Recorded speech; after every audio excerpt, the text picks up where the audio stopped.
সরকারের মধ্যমেয়াদী অর্থনৈতিক নীতি কৌশল। মাননীয় স্পিকার, দেশের বর্তমান বাস্তবতা পর্যালোচনায় স্পষ্ট যে ফেসিবাদী সরকারের অনিয়ম, দুর্বল ব্যবস্থাপনা, দুর্নীতির কারণে অর্থনীতি এখনো নানা চ্যালেঞ্জের মুখোমুখি। তবে আমরা বিশ্বাস করি যে রাজনৈতিক সদিচ্ছা, সঠিক নীতি, কার্যকর সংস্কার, বাস্তবমুখী পরিকল্পনার মাধ্যমে এই পরিস্থিতি থেকে উত্তরণ সম্ভব। অর্থনীতির পুনরুদ্ধার, বাজারে আস্থা ফিরিয়ে আনা এবং নতুন প্রবৃদ্ধির সুযোগ সৃষ্টিতে সরকার নিরলসভাবে কাজ করে যাচ্ছে।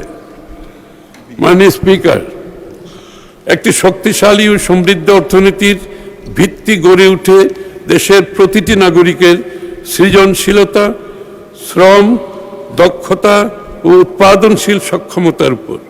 সেই কারণে বর্তমান সরকার অন্তর্ভুক্তিমূলক অর্থনৈতিক রূপান্তরের পথে যাত্রা শুরু করেছে। ফলে উন্নয়নের সুফল সমাজের সকল স্তরের মানুষের কাছে পৌঁছে যাবে।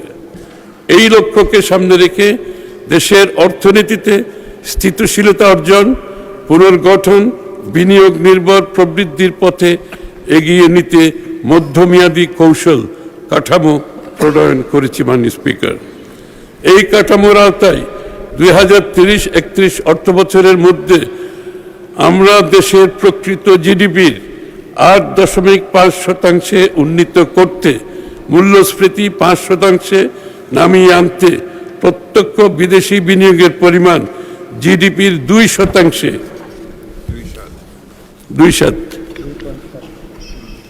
জিডিপির 2.7% উন্নীত করতে এবং মোট বিনিয়োগকে জিডিপির 40% উন্নীত করতে চাই।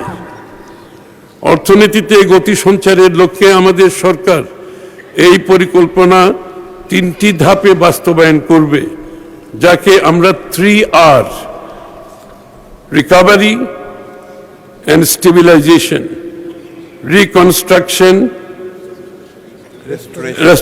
restoration and reconstruction for acceleration strategy কৌশল হিসেবে বিবেচনা করেছি। আমাদের পরিকল্পনার প্রথম ধাপ অর্থনীতির পুনরুদ্ধার কার্যক্রম, যা 1 বছর মেয়াদী হবে। দ্বিতীয় ধাপ অর্থনীতির উত্তরণ, যা বর্তমান সরকারের 1 থেকে 3 বছর মেয়াদের মধ্যে সম্পন্ন হবে। তৃতীয় ধাপ সমৃদ্ধ অর্থনীতি বিনির্মাণ, যা আগামী 5 বছরের মধ্যে সম্পন্ন করা হবে।